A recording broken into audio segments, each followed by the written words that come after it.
नमस्कार साथियों। आज हम अपनी टेट परीक्षा की सीरीज में लाए हैं मैथ्स की क्लास। आज हम मैथ्स स्टार्ट करेंगे और ये क्लास उन लोगों के लिए बहुत यूजफुल रहेगी जिनका बैकग्राउंड मैथ्स नहीं है, क्योंकि जिन लोगों ने मैथ्स नहीं पढ़ा है उनके लिए मैथ्स एक बड़ी पहेली बन जाता है। लेकिन बिल्कुल नहीं घबराएंगे, मेरे साथ साथ चलेंगे तो मैं बिल्कुल टॉपिक टू टॉपिक क्लास लूँगी और आपकी तैयारी अच्छे से कराऊंगी। साथ बने रहिएगा। वीडियो पसंद आए तो लाइक करें, सब्सक्राइब करें, शेयर करें। तो हम आज से अपनी पहली क्लास पढ़ाएंगे। हमारी पहली क्लास, पहला टॉपिक है संख्या पद्धति। तो देखिए, संख्या पद्धति यानी कि नंबर सिस्टम, ये किसी भी संख्याओं को लिखने के तरीके होते हैं कि किस तरह से हम संख्याओं को लिखते हैं। तो हमारे जनरली जो तरीके हैं वो दो तरीके होते हैं। एक है हमारी दशमलव प्रणाली और एक है अंतरराष्ट्रीय गणना प्रणाली। दशमलव प्रणाली हमारे इंडिया में चलती है, तो आधार 10 रहता है इसका।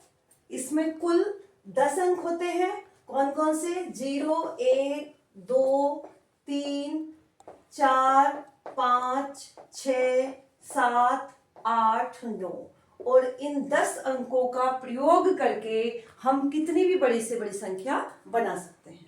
इसके बाद आती है हमारी दूसरी प्रणाली, वो है अंतरराष्ट्रीय गणना प्रणाली। ये इंटरनेशनल गणना प्रणाली है, ये भी बहुत यूजफुल है। और देखिए, टेट में से 1-2 नंबर का क्वेश्चन इस टॉपिक से आता ही आता है, तो बहुत ध्यान से समझेंगे। बिल्कुल स्टार्टिंग करने वालों के लिए क्लास मैंने बनाई है।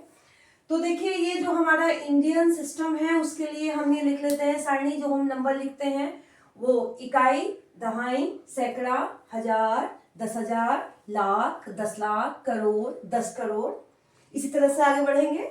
और जो इंटरनेशनल सिस्टम है उसमें हम स्टार्ट करते हैं इकाई, दहाई, सैकड़ा, हजार, 10,000, और 10,000 के बाद जैसे कि इंडियन सिस्टम में हमारी लाख आई थी, वैसे ही इंटरनेशनल सिस्टम में 10,000 के बाद आएंगे 100,000, यानी कि हजार के भी 3 प्लेस होंगे। इसके बाद आया मिलियन, 10 मिलियन और 100 मिलियन। तो इस तरह से कोई भी नंबर अगर हमें लिखना है तो दो हमारी प्रणाली होगी। एक होगा हमारा इंडियन सिस्टम, एक होगा इंटरनेशनल सिस्टम। तो जैसे मैंने ये संख्या यहाँ पे लिख दी है, कोई भी ये संख्या मैंने लिख दी है यहाँ 6, 5, 4, 2, 3, 4, 7, 6, 5। तो इसको जब इंडियन सिस्टम में पढ़ेंगे तो देखिए, ये ऊपर वाले मैंने इंडियन सिस्टम वाले पढ़े, इसको ध्यान से देख लेंगे। इकाई, दहाई, सैकड़ा, हजार, 10,000, लाख, 10 लाख, करोड़ और 10 करोड़। तो यानी कि जो हमारी संख्या हुई ये हुई हमारी 56 करोड़। कितनी होगी? 56 करोड़। उसके बाद ये लाख वाले स्थान आए यहाँ पे दो, तो इसको लिखेंगे 74 लाख। 74 लाख। और ये देखिए, इसके बाद फिर हजार वाले स्थान पे क्या है? ये दो स्थान हजार के थे, ये हुआ 32। तो हम क्या लिखेंगे इसको? 32,000। और इसके बाद ये सैकड़े पे 4 है तो 400, और आगे हमारा बना इकाई दहाई को मिलके 56। तो ये क्या आ जाएगा? 456। क्या होगा? 456। तो जो इंडियन सिस्टम में हमारी ये संख्या हुई, इसको हम पढ़ेंगे 56 करोड़ 74 लाख 32,456। अब इसके बाद जब इसी संख्या को हम इंटरनेशनल सिस्टम में लिखते हैं, तो देखिए संख्या यही है इसलिए मैंने इसको इस तरह से लिखा है। तो इस संख्या को हम कैसे पढ़ेंगे? इकाई, दहाई, सैकड़ा, हजार, 10,000, 100,000, यानी कि हजार के हमारे अब 3 प्लेस हैं। इसके बाद मिलियन, 10 मिलियन और 100 मिलियन। तो 100 मिलियन तक हम आए हैं, तो ये तीनों स्थान मिला के पढ़ेंगे, यानी कि 567 मिलियन। क्या हुआ ये? 567 मिलियन। इसके बाद 3 स्थान ये हजार के हैं, तो इन तीनों को मिला के पढ़ते हैं 432,000, और इसके बाद फिर ये तीनों 456। तो इस संख्या को जब हम इंटरनेशनल सिस्टम में लिखेंगे तो क्या लिखेंगे? 567 मिलियन। 567 मिलियन। 567 मिलियन 432,000, 432,000, 456, 456।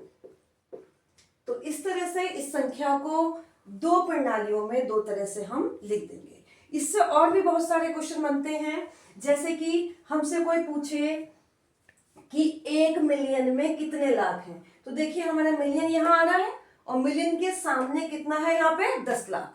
तो इससे हमारा इसमें बन जाता है कि 1 मिलियन में, मिलियन और लाख में ये रिलेशन बन जाता है। तो 1 मिलियन में कितने होते हैं 10 लाख। 1 मिलियन में कितने होते हैं 10 लाख। ये डायरेक्ट क्वेश्चन आया हुआ है सीटेट परीक्षा का कि 1 मिलियन में कितने होते हैं 10 लाख होते हैं। तो ये इस तरह से हम सारणी रखेंगे तो इसमें हम तुलना आपस में कर लेंगे। इसके बाद देखिए, इसके बाद अगला टॉपिक हमारा है संख्याओं का अंकित मान और स्थानीय मान। कोई भी संख्या, जैसे मैं यहाँ लिखती हूँ 456, तो देखिए अंकित मान का मतलब क्या होता है। जैसे इसमें 456 में मैं 5 का लिखते हैं हम, 5 का अंकित मान। तो अंकित मान वही होता है जो अंक है, यानी कि 5 का अंकित मान पूछा है तो 5 ही रहेगा। जिस भी अंक का अंकित मान पूछा है वो वही अंक है। ओके। इसके बाद अगर मैं इसी में 5 का स्थानीय मान पूछते, तो स्थानीय मान क्या है। स्थानीय मान स्थान के अकॉर्डिंग मान होता है। जैसे कि हम जानते हैं संख्याओं में ये संख्या है इकाई, दहाई और सैकड़ा। तो जो 5 है यहाँ पे दहाई के स्थान पे है, तो 5 की वैल्यू यहाँ 5 नहीं है, बल्कि 5 की वैल्यू यहाँ पे क्या है 5 दहाई, यानी कि कितनी वैल्यू है 5 की 50। ये सारा जो खेल है वो पोजीशन का होता है। जिस पोजीशन पे जो बैठा है उसकी वैल्यू उतनी ही बढ़ती जाती है। तो इसमें 456 में जो 5 का स्थानीय मान है वो हमारा हुआ 5 दहाई, यानी कि 5 दहाई मतलब 50। तो ये हमारा स्थानीय मान होगा। अब इसी में जैसे हम एक और देखते हैं 453.57। इसमें अगर मैं पूछूं 7 का स्थानीय मान, बहुत ध्यान से देखिएगा, तो क्योंकि ये दशमलव वाला हमारी संख्या आ गई है 453.57, इसमें जब इसका स्थानीय मान पूछा है तो देखिए इकाई तो हमारा यहां से होता है, इकाई दहाई सैकड़ा। दशमलव के बाद जो स्थान है उसमें होता है दसवां और सौवां, यानी कि 1/10वां और 1/100वां। तो यहाँ पे हमारा 7 का जो स्थानीय मान होगा वो होगा 7/100, या इसको लिखेंगे 0.07। तो ये ध्यान रखेंगे कि हमारा स्थानीय मान हमें दशमलव वाली संख्याओं में कैसे निकालना है। और यहाँ भी अगर अंकित मान पूछा है 7 का, तो अंकित मान कहीं भी किसी भी जगह है, जो अंक है वही उसका अंकित मान होता है। अब हम चलते हैं आगे, आरोही और अवरोही क्रम। तो आरोही और अवरोही क्रम देखिए, बिल्कुल स्टार्टिंग से मैं ले रही हूँ। आरोही क्रम, आरोही क्रम का मतलब होता है बढ़ता हुआ क्रम। क्या मतलब होता है इसका? बढ़ता हुआ क्रम। कोई भी संख्या लिखी हुई है, छोटी पहले और बड़ी बाद में, बढ़ता हुआ क्रम या चढ़ता हुआ क्रम इसको हम कहते हैं। क्या कहते हैं इसको? चढ़ता हुआ क्रम, यानी कि पहले छोटा उसके बाद बड़ा। कई संख्याएं लिखी हुई हैं, जैसे कि 15 हुआ और 50, 100, 5000। तो ये जो क्रम है वो कौन सा है? हमारा आरोही क्रम हुआ। पहले छोटा बड़ा बड़ा बड़ा होता चला जाएगा, तो ये हमारा है आरोही क्रम। अब वैसे ही जब अवरोही क्रम आएगा, तो अवरोही क्रम का मतलब होता है घटता हुआ क्रम। क्या मतलब हुआ इसका? घटता हुआ क्रम। इन्हीं संख्याओं को जब अवरोही क्रम में लिखेंगे तो सबसे बड़ी संख्या सबसे पहले होगी, उसके बाद उससे छोटी, उसके बाद उससे छोटी, और सबसे लास्ट में होती है सबसे छोटी। इनमें हम थोड़े निशान का भी ध्यान रखेंगे। जो छोटे बड़े का निशान होता है वो भी मैं यहाँ साथ साथ लेते चलूं। ये देखिए 15 और 50 में निशान ऐसे लगाएंगे, ये निशान हमारा होता है कि जिधर मुंह खुला है वो बड़े का तरफ होता है और चोंच हमारी छोटे की तरफ होती है। ऐसे ये निशान हम इसमें लगाएंगे और यहाँ ये निशान कैसे हो जाएंगे, ये निशान ऐसे हो जाएंगे। तो ये हुआ हमारा आरोही और अवरोही क्रम। अब देखिए, अब हम देखेंगे संख्याओं के प्रकार। हमारी कई तरह की संख्याएं होती हैं, इन्हें हमें कई तरह से हमने डिवाइड कर रखा है संख्याओं को। सबसे पहले होती हैं प्राकृतिक संख्याएं, यानी कि नेचुरल नंबर। तो ये संख्याएं जो हम गिनने में यूज आते हैं, 1 2 3 4, ये जो संख्याएं होती हैं गिनने वाली संख्याएं, काउंटेबल नंबर्स, ये होती हैं प्राकृतिक संख्याएं। 1 2 3 4 5, कहां तक कोई अंत नहीं है इनका, समझ गए? तो इनका कोई अंत नहीं है। प्राकृतिक संख्याएं यानी कि गिनने वाली संख्याएं कहां से स्टार्ट होती हैं, 1 से, 1 2 3 4 5 6, और कहां तक, इनका कोई लास्ट नहीं है, यानी कि अनंत तक बोलते हैं। अगर कोई पूछे कि सबसे छोटी प्राकृतिक संख्या कौन सी होती है, तो कौन सी है, 1। अब इसके बाद आती हैं हमारी पूर्ण संख्याएं। तो पूर्ण संख्याओं में जो प्राकृतिक संख्याएं हैं उनमें अगर हम 0 भी मिला दें तो बन जाती हैं हमारी प्राकृतिक संख्याएं। तो इनमें भी हम शुरू करते हैं 0 से, लेकिन लास्ट इनका भी कहीं नहीं है। सबसे छोटी पूर्ण संख्या क्या होती है, 0। और कोई सबसे बड़ी पूछे तो हम नहीं बता सकते, वो अनंत होती है। अब इसके बाद आते हैं हमारे पूर्णांक। तो देखिए, पूर्णांक नाम में ही इसकी परिभाषा है, पूर्ण है जो अंक, यानी कि पूरा पूरा अंक। इनमें क्या हुआ, पूर्ण संख्याएं ये भी थी, 0 1 2 3 4, और बढ़ती चली जा रही हैं। इनमें साथ में माइनस की संख्याएं भी अगर ऐड कर लें तो ये बन जाते हैं पूर्णांक। क्या बन जाते हैं हमारे, ये पूर्णांक, पूरे पूरे अंक। ये जो प्लस वाले हैं ये कहलाते हैं हमारे धन पूर्णांक, और जो माइनस वाले अंक हैं ये कहलाते हैं हमारे ऋण पूर्णांक। बीच में जो 0 हुआ हमारा, ये पूर्णांक तो है लेकिन ना ही धन है और ना ही ऋण है। तो पूर्णांकों में कोई पूछे सबसे छोटा पूर्णांक कौन सा है, कौन सा है, नहीं बता सकते क्योंकि छोटे होते जा रहे हैं। और ये बात बिल्कुल ध्यान रखिए, इनकी केवल तुलना करी जा सकती है, यानी कि 0 से छोटा भी कुछ हो सकता है। क्या है 0 से छोटा, -1, -1 से छोटा -2, -2 से छोटा -3, -3 से छोटा -4। माइनस में जितना अंक बढ़ता जाता है उतनी उसकी वैल्यू कम होती जाती है। ये ध्यान रखेंगे कि -10 छोटा है -2 से, ये बिल्कुल क्लियरली ध्यान रखेंगे, ठीक है। कोई भी माइनस की संख्या हमेशा प्लस वाली से क्या है, छोटी है, और 0 से भी सब क्या है, ये छोटे हैं। अब इसके बाद आ गया है हम सम संख्याओं पे। तो ये सम संख्याएं, जो संख्याएं 2 से पूर्णतः विभाज्य होती हैं। विभाज्य का मतलब अगर 2 से भाग करें और पूरी पूरी संख्या विभाजित हो जाए तो वो क्या होगी, सम संख्या होगी। जैसे कि क्या है ये, 2 4 6 8 10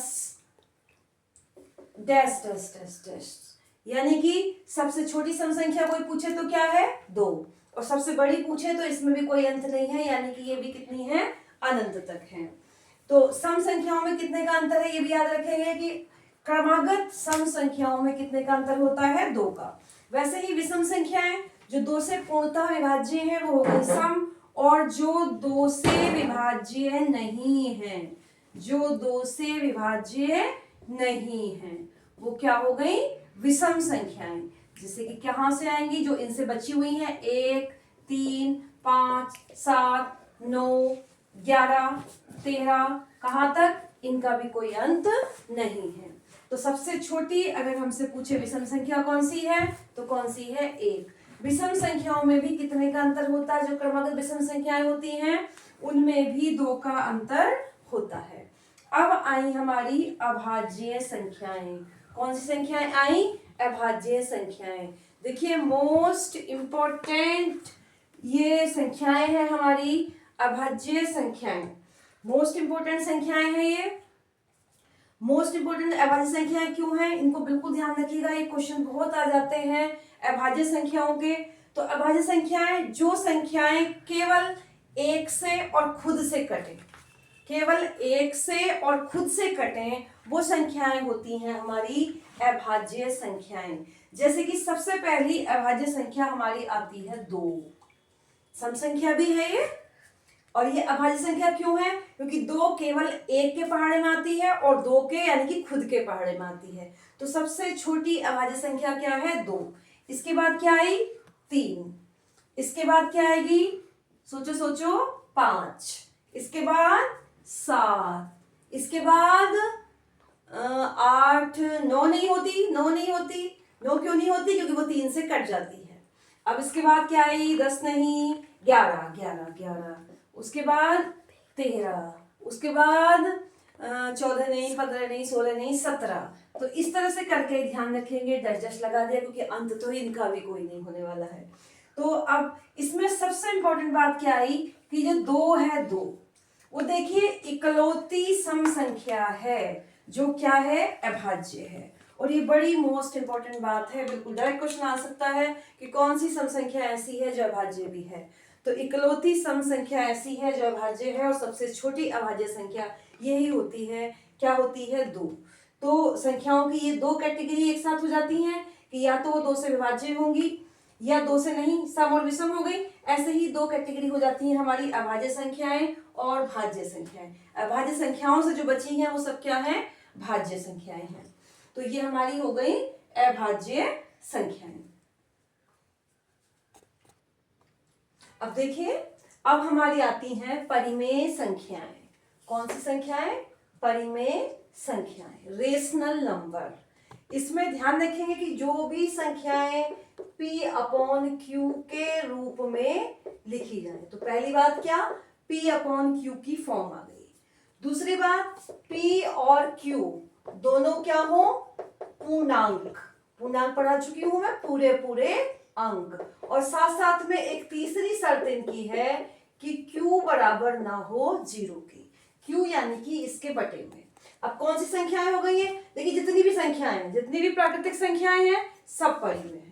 कारण क्या है कि उनके आप बटे में 1 लगा देंगे। 2 है, 2 को आप 2/1 लिख दीजिए, कोई फर्क नहीं है। और अभी किसका रूप बन गया? P/Q का रूप बन गया। दोनों ही क्या है? पूर्णांक है। तो इसलिए क्या है? परिमेय संख्या है। जितनी भी पूर्ण संख्याएं हैं सब परिमेय संख्याएं हैं। जितने भी पूर्णांक हैं सब परिमेय संख्याएं हैं। सम संख्याएं सब परिमेय संख्याएं, विषम संख्याएं सब परिमेय संख्याएं, अभाज्य हैं सब परिमेय संख्याएं हैं। यानी जितनी भी संख्याएं मैंने पढ़ी हैं, अब जब तक पढ़ी हैं आप लोगों ने, वो सब क्या हो गई? परिमेय संख्याएं हो गई। इसके अलावा जैसे कि हमारा मैंने लिख दिया 1/2, तो ये हमने भिन्न भी पढ़ी है, ये भिन्न भी हैं और परिमेय संख्याएं भी हैं। तो सारी भिन्न जो होती हैं वो भी सब क्या हो गई? वो भी सब परिमेय संख्याएं हो गई। इसके अलावा जैसे -7/10, तो ये देखिए ये भिन्न नहीं है लेकिन ये परिमेय संख्या है। भिन्न क्यों नहीं है? क्योंकि भिन्न हमेशा पॉजिटिव होती है, भिन्न कभी भी माइनस में नहीं होती है। और इसमें क्या है? इसमें अंश और हर दोनों पूर्णांक होते हैं, और पूर्णांक तो माइनस का भी हो सकता है। तो परिमेय संख्या माइनस में हो सकती है लेकिन भिन्न कभी भी माइनस में नहीं हो सकती है। तो ये हमारी परिमेय संख्याएं हो गई। साथ साथ में आ गई अपरिमेय संख्याएं। तो जो इस रूप में लिखी जा सकती हैं, 3 शर्तें फॉलो कर रही हैं, वो परिमेय संख्याएं हैं। और जो इन्हें ना करें वो क्या हो गई? अपरिमेय संख्याएं। अपरिमेय संख्याओं में आती हैं हमारी जो स्क्वायर रूट वाली संख्याएं हैं। कहीं भी आप ये देखें अंडर रूट में लिखी हुई है, √2, √3, और ये हमारा वर्गमूल कहते हैं इसे हिंदी में, और इंग्लिश में स्क्वायर रूट है। ये अभी आगे चैप्टर आएगा उसमें मैं बहुत विस्तार से इसको पढ़ाऊंगी। √5 है या फिर पाई है। याद रखिएगा, जिन्होंने मैथ बैकग्राउंड है उनका वो तो जानते ही हैं, जो नहीं जानते उनके लिए बता दूं कि पाई एक ग्रीक संख्या है जिसका मान लगभग 22/7 होता है। तो अगर कहीं 22/7 दिया है तो 22/7 क्या है? परिमेय संख्या है। लेकिन अगर कहीं पाई दे रखा है तो वो क्या है? अपरिमेय संख्या है। तो ये याद रखेंगे, मोस्ट इंपोर्टेंट बात है। इसके बाद आई हमारी वास्तविक संख्याएं। तो ये सारी संख्याएं जो मैंने अब तक पढ़ाई हैं, ये सब की सब क्या है? वास्तविक संख्याएं हैं। तो जितनी भी संख्याएं संख्या रेखा पर निरूपित की जा सके, संख्या रेखा पर निरूपित की जा सके, वो सब क्या होती हैं? वास्तविक संख्याएं होती हैं। सारे ये जितने भी मैंने संख्याएं पढ़ाई हैं सब वास्तविक हैं, और साथ साथ में जो दशमलव संख्या हो गई 0.5 हुई, 0.25 हुई, ये भी सब क्या है, वास्तविक संख्याएं हैं। नंबर लाइन हमारी क्या होती है, इस तरह से एक लाइन खींच देते हैं, उसमें यहाँ बीच में 0 खींच देते हैं, 0 दिखाते हैं, और समान दूरी पर इस तरह से पॉइंट लगाते हैं और ये रेखाएं खींच देंगे, यहाँ पे 1 2 3 और इधर आ जाते हैं माइनस वाले। तो ये होता है पूर्णांकों का निरूपण। इसी तरह से आगे मैं सिखाऊंगी और कि दशमलव संख्याओं को भी कैसे इस पे दिखा देते हैं। तो जो भी इस संख्या रेखा पर दिखाया जाता है, दिखा सकते हैं, वो हमारी सब क्या होती हैं, वास्तविक संख्याएं होती हैं। फिर इसके अलावा कुछ काल्पनिक संख्याएं यानी कि इमेजिनरी नंबर भी होते हैं। वो थोड़े अभी आई की चीज है, हो सकता है प्राइमरी लेवल में तो नहीं आएगा, लेकिन जो जूनियर लेवल वाला टेट है उसमें ये चीजें भी आएंगी। तो काल्पनिक संख्याएं हमारी क्या होती हैं, जैसे कि हम स्क्वायर रूट निकाल रहे हैं और वो हम आई स्क्वायर इज इक्वल टू -1 होती है एक चीज, -1 का हम स्क्वायर नहीं निकाल सकते, तो -1 को हम आई स्क्वायर लिख लेते हैं। तो कुछ संख्याएं जो आई की फॉर्म में होंगी, जैसे हम स्क्वायर रूट निकाल रहे हैं, मान लीजिए -25 का, तो हमें पता है 25 का वर्गमूल तो 5 होता है। थोड़ा वर्गमूल और आगे करके बताऊंगी, अभी शॉर्ट में बता रही हूँ।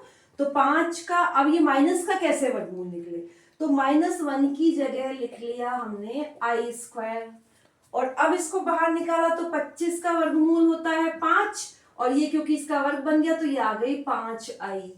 तो क्या आ गया, ये 5 आई। तो इस तरह की संख्याएं जो आई के साथ होती हैं वो होती हैं हमारी काल्पनिक संख्याएं। अब हम आए, अगली संख्याएं हमारी पूर्ववर्ती और उत्तरवर्ती संख्याएं। तो पूर्ववर्ती मतलब नाम से ही स्पष्ट है, पहले की। पूर्ववर्ती मतलब पहले की। जैसे कि कहीं हमसे कह रहे हैं कि 25 की पूर्ववर्ती संख्या बताइए, किसकी पूर्ववर्ती संख्या बताइए, 25 की। तो हम क्या करेंगे, 25 से एक पहले, यानी कि 25 में से एक घटाया और संख्या हमारी कितनी आ गई, 24 आ गई। तो पूर्ववर्ती मतलब पहले की, यानी कि एक हमें घटाना है। ऐसे ही उत्तरवर्ती, या इसको हम अनुवर्ती भी बोलते हैं। क्या बोलते हैं, अनुवर्ती।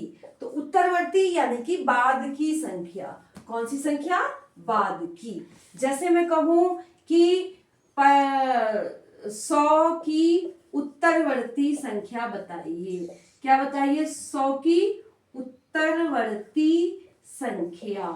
तो क्या करेंगे, हम 100 में 1 जोड़ देंगे और संख्या हो गई हमारी 101। तो ये हुई हमारी पूर्ववर्ती और उत्तरवर्ती संख्याएं। अब देखिए, अब हम करेंगे संख्याओं की विभाज्यता की जांच। ये भी बहुत क्वेश्चन आता है। अगर कोई संख्या हमें चेक करनी है कि वो 2 से विभाज्य है या नहीं है, तो हम क्या चेक करते हैं, कोई भी संख्या कितनी भी बड़ी हमारी दे रखी है, जैसे कि हमें ये संख्या दे रखी है, तो कोई भी संख्या दे रखी है, हम उसके इकाई का अंक देख लेंगे। अगर इकाई के अंक पर 2 से विभाज्य कोई अंक है, तभी वो संख्या 2 से विभाज्य होगी। जैसे यहाँ पे 5 है, तो ये इसको देखते ही बता रहे हैं कि ये 2 से विभाज्य नहीं है, 2 से विभाज्य नहीं है। अब क्या होना चाहिए इकाई के अंक पे, हमारा इकाई का जो अंक है वो होना चाहिए 0, 2, 4, 6 या फिर 8। तो कोई संख्या कितनी भी बड़ी, कितने भी अंकों की है, अगर उसके इकाई के अंक पे इनमें से कोई अंक है तो वो 2 से विभाज्य होगी, वरना नहीं होगी। तो हम इसका पता देखते ही संख्या को लगा लेंगे। इसके बाद 3 से विभाज्यता। तो कोई भी संख्या कितनी भी बड़ी है, जैसे कि मान लीजिए मैंने ये ले ली है, तो यहाँ पे हमें चेक करना है कि ये 3 से विभाज्य है या नहीं है।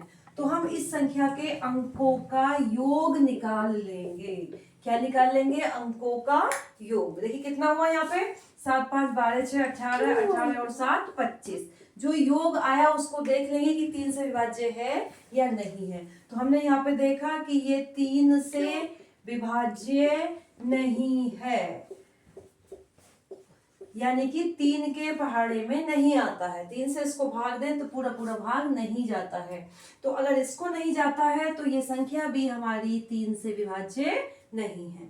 तो 3 से विभाज्यता की जांच क्या है कि इस संख्या के अंकों का जोड़ लें, जोड़ के जो आए अगर वो 3 से विभाज्य है तो पूरी संख्या भी 3 से विभाज्य होगी, नहीं तो नहीं होगी। इसके बाद हम चेक करते हैं 4 से विभाज्यता। तो 4 से विभाज्यता जो हम चेक करेंगे, इसमें हम क्या करेंगे, कोई भी संख्या है और जैसे ये मैंने लिखा 732, तो हम 4 से विभाज्यता चेक करने के लिए लास्ट के 2 अंकों से बनी संख्या को देख लेंगे। अगर ये संख्या हमारी 4 से विभाज्य है, जैसा कि यहाँ हमने देखा 32 है ये, और 32 4 से विभाज्य होता है, 4 × 32, तो ये विभाज्य है। इसका मतलब ये संख्या भी 4 से विभाज्य है। तो इस तरह हम संख्या के लास्ट के यानी कि लास्ट के 2 अंक से बनी संख्या अगर 4 से विभाज्य है तो पूरी संख्या भी 4 से विभाज्य होगी।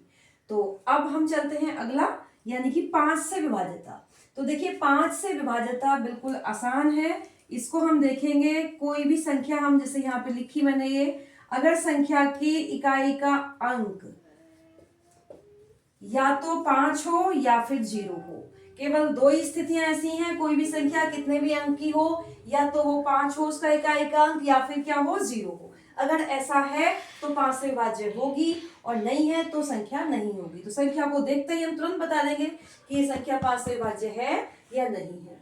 अब आगे चलते हैं, 6 से विभाज्यता की जांच करेंगे।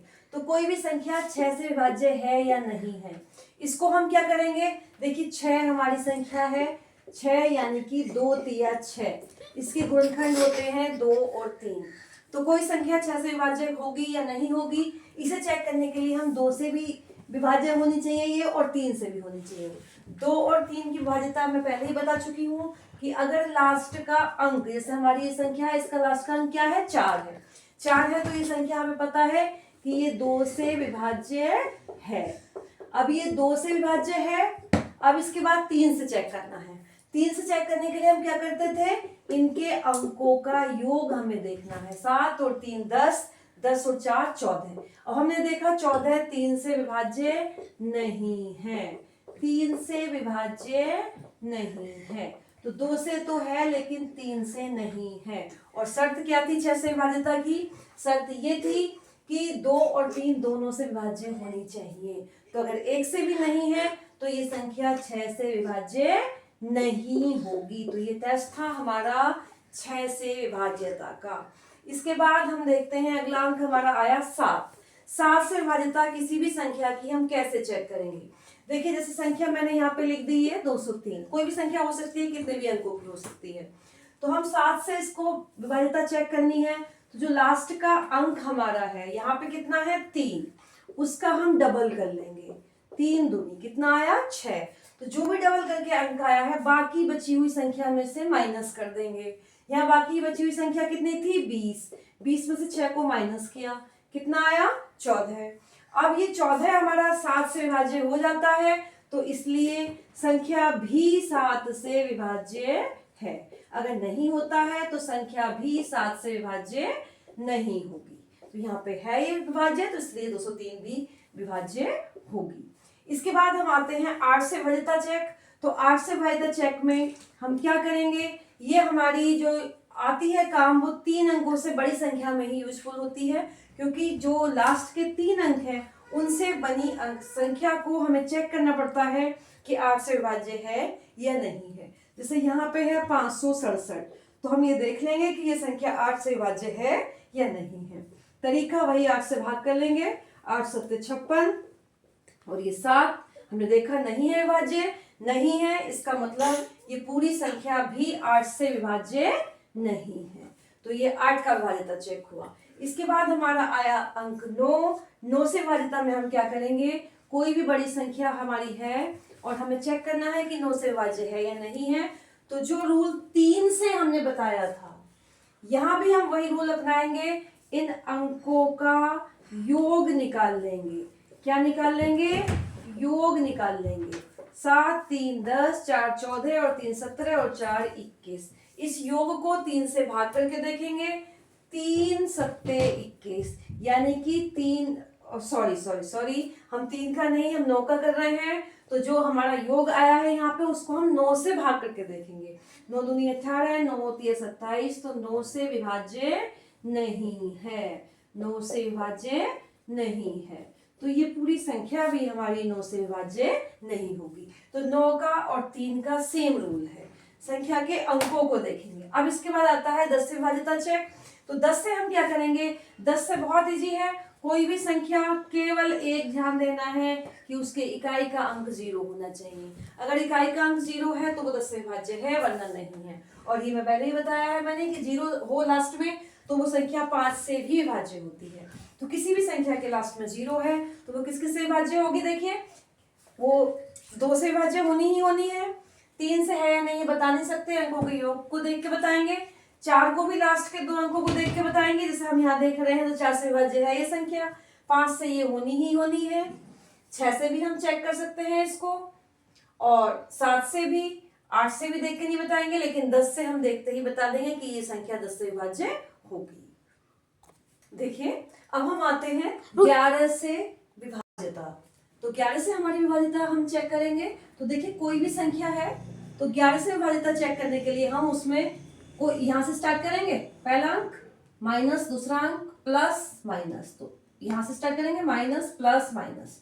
तो ये हमने देखा तो 5 - 6 + 4 - 3, तो ये प्लस प्लस कितने हो गए, 5 और 4 9, और ऐसे ये 6 और 3 माइनस के हैं तो एक साथ 9, कितना आया 0। तो अगर वो संख्या इस तरह से जो आई 0 आए या फिर 11 से विभाज्य आए तो वो संख्या क्या होगी, 11 से विभाज्य होगी, वरना नहीं होगी। जैसे यहाँ पे 0 आया तो ये संख्या 11 से विभाज्य है। और अगर 0 या 11 से विभाज्य संख्या नहीं आती है तो 11 से विभाज्य नहीं होगी। अब आते हैं अगला अंक 13 से विभाज्यता। तो 13 से विभाज्यता में क्या करेंगे हम, कोई भी अंक है, जैसे हमने 7 का चेक किया था, लगभग उस तरह से इसकी चेक है। लास्ट वाला अंक है, इसमें हम क्या करेंगे, 4 गुना कर लेंगे उस अंक को। उसमें 2 गुना था, इसमें 4 गुना करेंगे। तो लास्ट में अंक 3 है तो 4 तिया कितना हुआ, 12। इसके बाद जो ये अंक आया बचे हुए में इसको प्लस कर देंगे, वहां माइनस किया था, यहाँ क्या कर देंगे, प्लस कर देंगे। 27 ये है और 12 ये जोड़ा तो कितना आया, 39। ये 39 यानी कि जो भी संख्या आई है उसको हम देख लेंगे कि 13 से विभाज्य है या नहीं है। जैसे कि हमें यहाँ दिखाई दे रहा है कि ये 39 है, 13 तिया 39, 13 से विभाज्य है। तो ये दी गई संख्या जो भी होगी वो भी हमारी 13 से विभाज्य होगी। इसके बाद हम बताते हैं एक इंटरेस्टिंग चीज, 7, 11 और 13 इनकी गुणा हमने करी, 7 11 की गुणा करी 77, 77 और 13 की जब गुणा करेंगे 13 7 91 का 1 हाथ से लगे 9, 13 7 91 और 900, तो कितना आया 1001। अब ये 1001 जो संख्या है बड़ी जादुई सा नंबर है।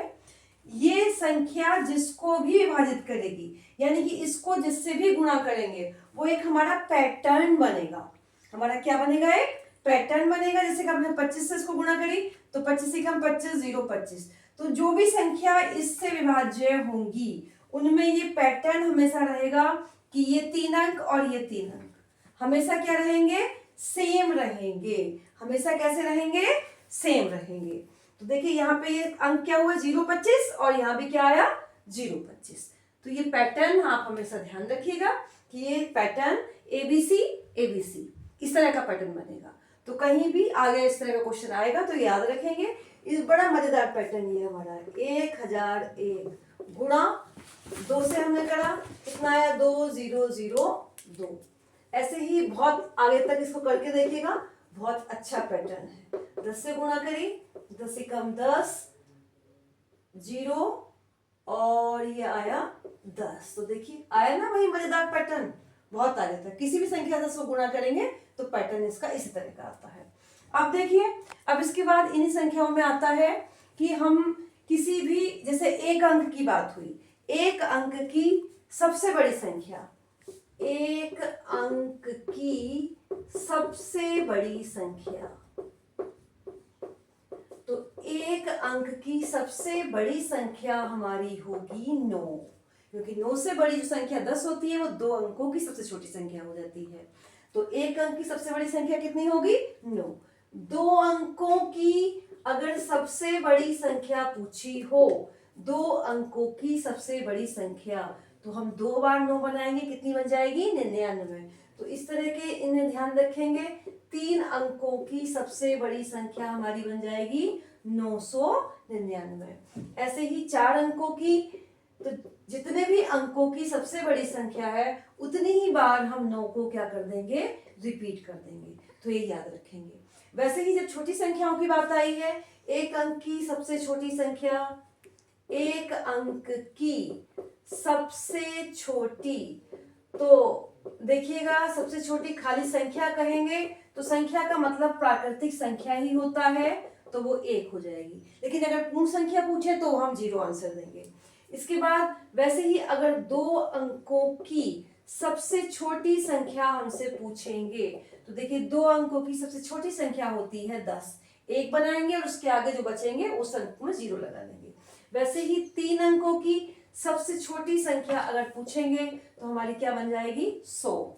उसी तरह से 4 अंकों की सबसे छोटी संख्या कितनी हो जाएगी हमारी, 1 के आगे 3 0, यानी कि क्या बन जाएगी, 1000। तो इस तरह से कितने भी अंकों की सबसे छोटी सबसे बड़ी अंक बना सकते हैं। इसके अलावा और देखिएगा कि एक और पैटर्न हमारा आता है, इसमें क्वेश्चन पूछ लेते हैं, हमें अंक दिए होंगे 4 6 8 9 0 7 और कोई भी अंक दिया होगा इसमें 1 2 से बनने वाली जितने अंक दे रखे हैं उतने ही अंकों की कितने अंक दिए, 1 2 3 4 5 6 7 8। तो अगर कह रहे हैं कि 8 अंकों की सबसे बड़ी संख्या बताइए, यानी कि इन अंकों का प्रयोग करके 8 अंकों की जो सबसे बड़ी संख्या बन सकती है वो क्या होगी। तो देखिए जब सबसे बड़ी संख्या हमें बनानी होती है तो सबसे पहले सबसे बड़ा अंक इनमें से छाट के लिख देंगे, क्या है 9, उसके बाद उससे छोटा अंक 8, उसके बाद उससे छोटा 7 6, इसके बाद 5 इसमें नहीं है 4, उसके बाद 2 1 और 0। तो ये संख्या हमारी बन गई 8 अंकों की इन अंकों का प्रयोग करके सबसे बड़ी संख्या क्या हुई है। एक बार इसको पढ़ना भी सीख लेते हैं। इकाई, दहाई, सैकड़ा, हजार, दसिया, लाख, 10 लाख और ये करोड़, 9 करोड़ 87 लाख 64,210। और इन्हीं अंकों का प्रयोग करके इन्हीं से बनने वाली अगर सबसे छोटी संख्या पूछी है, कौन सी संख्या पूछी है, सबसे छोटी संख्या, और वो भी कितने अंकों की, 8 अंकों की। तो देखिए इसका अपोजिट करेंगे, यानी कि सबसे पहले सबसे छोटी संख्या लिखेंगे। लेकिन अगर यहाँ पे 0 है तो उसको हम स्टार्टिंग में नहीं लिखेंगे, क्योंकि अगर शुरू में 0 लगा हुआ है तो उसकी कोई वैल्यू नहीं है, उसको माना ही नहीं जाता है संख्या। तो इसलिए हम सबसे छोटी संख्या हमारी 0 है और उससे बड़ी 1 है, तो हम पहले 1 लिखेंगे उसके बाद 0 लिखेंगे। बाकी फिर क्रम वही है, 2 4 6 7 8 9। तो इन अंकों का प्रयोग करके जो 8 अंकों की सबसे छोटी संख्या बनी वो हमारी बन गई है 1 0 2 4 6 7 8 9। इसको पढ़ेंगे, इकाई, दहाई, सैकड़ा, हजार, दसिया, लाख, 10 लाख, करोड़, 1 करोड़ 2,46,789। तो ये हमारा काफी क्वेश्चन आ जाता है, आया हुआ क्वेश्चन है ये पिछले वर्षों में। अब देखिए कुछ इस तरह के क्वेश्चंस हमारे आते हैं कि संख्याएं दे रखी हैं और हमसे कहा है कि गुणनफल में इकाई का अंक बताइए। संख्याएं दे रखी हैं कई सारी, उनके गुणनफल में हमें इकाई का अंक बताना है। तो हमें पूरा गुणनफल नहीं बताना है, तो उसमें समय खराब नहीं करना है। हमें जब इकाई का अंक चाहिए तो जितना भी संख्याएं दे रखी हैं उन सब के इकाई के अंकों को ही गुणा कर लेना है। जैसे ये संख्याएं दे रखी थी तो इनके इकाई के अंक थे 7 2 और 5, इनकी हम गुणा कर लेंगे, 7 दूनी 14 14 पंजे 70। तो यहाँ हमने जो गुणनफल आया उसके इकाई का अंक कितना आया, 0। तो इस पूरी संख्या के गुणनफल का जो इकाई का अंक आएगा वो भी क्या आएगा, 0 आएगा। तो इस तरह से हम कोई भी संख्याएं कितनी भी बड़ी हो, जैसे ये संख्या मैंने लिख दी ये और ये, और हमसे क्या पूछा है कि गुणनफल का इकाई का अंक बताइए। तो इसका इकाई का अंक 6 और इसका 5, और 6 और 5 का गुणनफल कितना होता है, 30। तो यहाँ भी इकाई का अंक कितना बैठा, 0। तो इन संख्याओं के गुणनफल का जो इकाई का अंक आएगा वो भी कितना आएगा, 0 आएगा। अब देखिए, अब जैसे कुछ संख्या घात के रूप में लिखी होती है, यहाँ लिखा है 789 की घात 35 में इकाई का अंक। तो इस तरह के क्वेश्चन भी पूछे जाते हैं। तो उसमें जो भी हमारी घात दे रखी है उस घात को हम 4 से डिवाइड कर देंगे। यहाँ पे घात 35 थी, 4 × 32 पूरा पूरा डिवाइड नहीं गया, हमारा शेष बचा 3। तो जो हमारा शेष बचा है और जो ये अंदर संख्या थी उस संख्या पे ये शेष घात लगा देंगे। 9 की घात 3। 9 की घात 3 का मतलब क्या होता है? 9 गुणा 9 गुणा 9। जो भूल गए हो वो ये समझ लीजिए, किसी की भी घात 3 है उसका मतलब उसकी 3 बार गुणा। 9 9 81, 81 9 729। तो यहाँ इसका इकाई-अंक कितना आया? 9 आया। तो जो भी हमारी संख्या है इसके इकाई-अंक भी कितना आएगा? 9 आएगा। ये तब हुआ जब ये घात हमारी 4 से डिवाइड नहीं हुई थी। अब स्थिति ऐसी हो सकती है जैसे ये 32 है यहाँ घात, तो इसमें इकाई का अंक हमारा जो ये निकालना है, तो यहाँ जो घात 32 है वो हमने देखा पूरी की पूरी 4 से डिवाइड है। तो डिवाइड है तो जो ये अंक था उसमें हम घात क्या लगाते हैं? 4 लगाते हैं। और घात 4 का मतलब क्या होता है? 4 बार गुणा। जितनी घात होती है उतनी ही बार गुणा होती है। गुणा करी 2 दूनी 4 दूनी 8 दूनी 16। तो जो इकाई का अंक हमारा आएगा वो कितना आएगा? 6 आएगा। तो ये हमारी कुछ शॉर्ट ट्रिक थी जो हम बिना गुणा के इकाई का अंक निकाल सकते हैं। अब आगे देखिए, कुछ इंपॉर्टेंट चीजें हैं और भी। दो परिमेय संख्याओं के बीच में अनंत परिमेय संख्या होती है। बहुत ही इंपॉर्टेंट है ये बात कि दो परिमेय संख्याएं दे रखी हैं तो उनके बीच में कितनी परिमेय संख्याएं होंगी। तो दो परिमेय संख्याओं के बीच में अनंत परिमेय संख्याएं होती हैं। प्रथम n प्राकृतिक संख्याओं का योग। फॉर्मूला है n+1/2। अगर शुरू की हमें कुछ प्राकृतिक संख्याएं जैसे कि 1 2 3 6, तो इस तरह की छोटी संख्याएं होती हैं तो उनको तो हम सीधा जोड़ सकते हैं, लेकिन अगर बहुत बड़ी संख्याएं हो तो हम इस सूत्र का प्रयोग कर लेंगे। n यानी कि कितनी संख्याएं हैं, जैसे हमारी यहाँ पर कितनी है? 6। तो यहाँ पे n की वैल्यू हमारी कितनी हुई? 6। तो देखिए इनका डायरेक्ट हम सब निकाल देंगे। तो n की जगह 6 यहाँ पे लिखेंगे 6, फिर ब्रैकेट में 6 + 1/2। ध्यान से समझिएगा, 6 और कोई निशान नहीं, मतलब गुणा होती है यहाँ पे। 6 और 1 7/2। 6 7 42/2। 2 से भाग करा तो कितना हो गया? 21। तो इनका जो योग आएगा वो कितना होगा? 21 होगा। देखो चेक कर लेते हैं। 1 और 2 3 और 3 6, 4 10, 5 15 और 6 21। तो ये छोटी संख्याएं थी, इनको तो हम ऐसे भी निकाल सकते हैं, लेकिन जैसे कि हमसे कह रहे हैं कि 1 से 50 तक की संख्याओं का योग निकालिए, तो जोड़ने में बहुत देर लग जाएगी। हम डायरेक्ट 50 वैल्यू रखेंगे n की, तो 50 गुणा 50 + 1 यानी कितना आ जाएगा योग? 50 गुणा 51/2। तो इस तरह से डायरेक्ट हम निकाल लेते हैं इन सूत्रों का प्रयोग करके। ऐसे अगला सूत्र है प्रथम n सम संख्याओं का योग। तो वहां पे फॉर्मूला आएगा n+1। तो जैसे कि हमसे क्या पूछा जाए कि प्रथम 25 सम संख्याओं का योग निकालिए। 2 4 6 8, कितनी संख्याएं हैं हमारी? 25 संख्याएं हैं। तो हमारा इनका योग कितना हो जाएगा जब हम योग निकालेंगे? 2 4 6 8, 25 संख्याएं यानी कहां तक आएंगी? 50 तक आएंगी, डैश डैश करके। तो n का मान कितना लग जाएगा यहाँ पर? 25। और 25 + 1 यानी कि 25 गुणा 26। इनकी गुणा कर देंगे। 25 × 150 का 0, हाथ से लगे 15, 25 दूनी 50 और 15 65। तो इनका जो हमारा योग आया वो कितना आया? 650। तो इस तरह से हम निकाल लेंगे। फिर इसके बाद हमारा आया प्रथम n विषम संख्याओं का योग बराबर कितना आ गया? n²। तो n विषम संख्या यानी कि 1 3 5 7 9। कोई हमसे कहे कि प्रथम 50 का योग निकालिए, तो प्रथम 50 का योग हमारा कितना हो जाएगा? 1 + 3 + 5 + 7 + 9, कितने पदों तक? 50 पदों तक। कितने पदों तक? 50 पदों तक। तो n का मान 50 होगा हमारा, तो हमारा इसका योग आ जाएगा सीधा 50 का वर्ग। और 50 के वर्ग का मतलब 50 गुणा 50 यानी कि 5 पंजे 25 और 2 0। तो कितना योग आया इसका? 2500। तो देखिए मैंने संख्याओं के बारे में मोस्ट चीजें बता दी हैं आपका, और इसकी प्रैक्टिस सीरीज में लेकर आऊंगी अगली क्लास में। तो आपके लिए ये वीडियो मैं कोशिश कर रही हूँ कि बहुत यूजफुल आपके लिए रहे। तो अगर पसंद आ रही है आपको तो हमारे चैनल को लाइक करें, सब्सक्राइब करें और कमेंट करें। धन्यवाद।